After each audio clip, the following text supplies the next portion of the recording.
Obama hasn't even called them. The Saudi Arabians had a spill just as big off Saudi Arabia. The Russians had... The Russians succeeded 4 times out of 5, didn't they? 5 gas things. 4 of them they closed off with nukes. One of them was like burning for 3 years. They couldn't use it except with the nukes to put it out. And we don't know if the nukes would be totally safe either, because it's a possibility if you don't do it right, they won't close off the field, they'll rupture the field.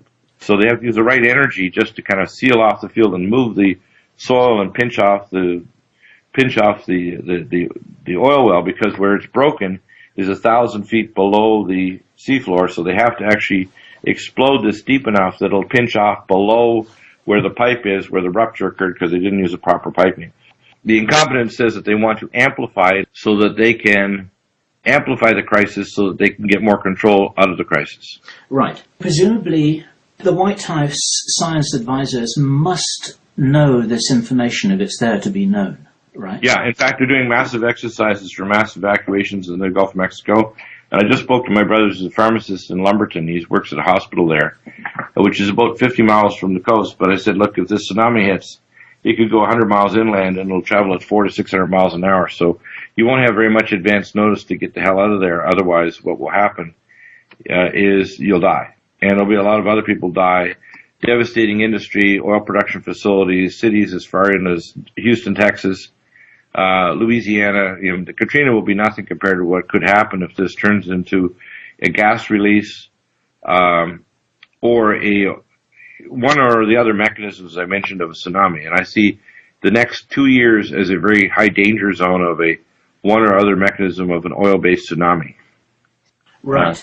And this is assuming that they're not going to be able to cap this well, even if they want to. Here's what they want to do, okay? They want America, which is the God of this world. America with its technology and its contact with these, what I call the transdimensional satanic demonic beings, okay, that transfer technology. America doesn't have weapons that are tens of years or even hundreds of years ahead of their enemy countries. They have weapons that are thousands of years ahead. Yes. And space-based platforms, colony on Mars, all kinds. It's all basically American, yeah. All right?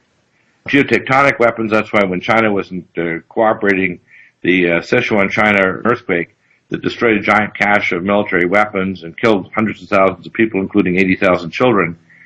You know, they're basically saying, hey, if you don't do what we say, don't worry about shooting nuclear weapons. Like America has what's called Grazer, which is a gamma-ray collimated beam that can scan a city like Beijing and kill everyone.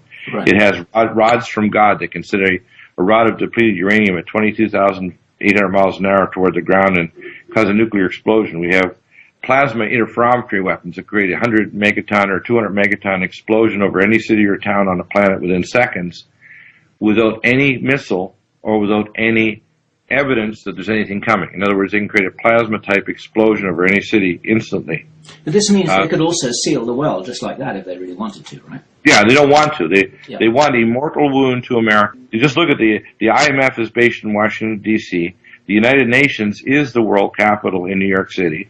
The IMF is a division of the United Nations, okay, which is a new world currency, the G20 basket.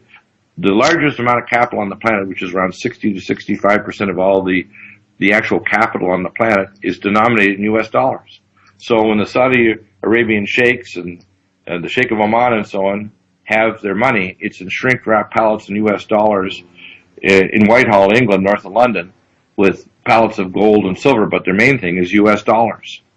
So they're going to convert this over to this new world currency with the green tax on every airline ticket, on every action. Whether you have a pet, it'll be considered, I use this joke, but it's actually already been measured that if you have a pet like my dog Max, he's a 26-pound West Highland White Terrier, he is 2 SUV units. In other words, equivalent to, I'm not kidding you, this is actually how much carbon dioxide. So they try to make carbon dioxide. So last week they tried to have a Senate bill resolution to actually prevent the EPA from demonizing carbon dioxide and calling it a chemical pollutant that could cause global warming. And so now they've got these massive regulations that are going to allow them to demonize it and pass regulations not to reduce lead.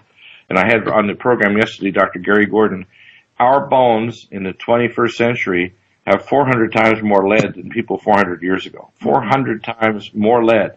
So if you go into Norway or Italy or Britain or anywhere, you'd find 400 times more lead in our bones now. So we're dying of heavy metal poisoning, toxic volatile organic hydrocarbons, and the planet is dying.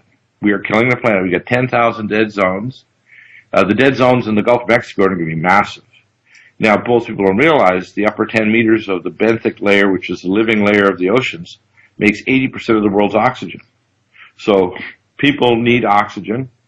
Plants require carbon dioxide to turn it to oxygen. So if you kill off carbon dioxide or try to do carbon sequestration, which they're talking about, they're literally going to kill the planet.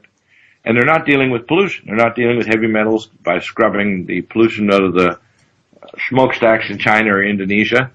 They're not going to, when you make cars with batteries, the actual even carbon footprint, if you want to use that, is 2 to 3 times higher than with a regular conventional car. But they don't want cars with 200 miles per gallon to produce only water vapor.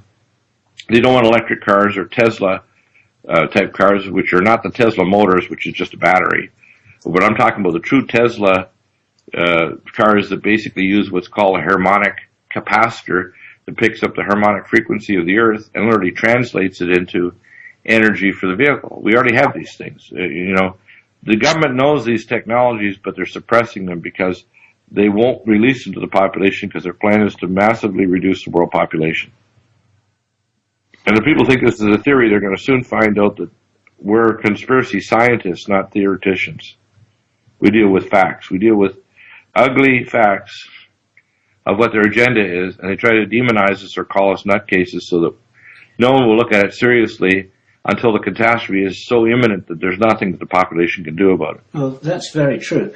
I am more worried about the Gulf of Mexico situation just intuitively, apart from what I've been able to find out, than I have been for the last several years, which is actually saying something. And I know that other people are feeling similarly. I had a tremendous sense of unease here. I had a dream 2 nights ago where I was literally in my bed and I was dreaming like I was down where my brother is down in Lumberton, Texas, which is just north of Lumberton.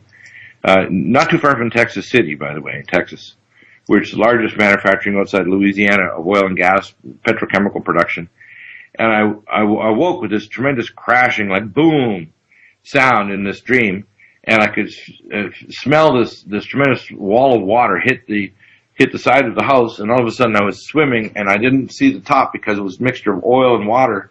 And in the dream, I can remember suffocating and just dying right in this dream. And I thought, and this is a message to the people of the Gulf of Mexico: if you can get out and not be in the Gulf of Mexico this summer, get out.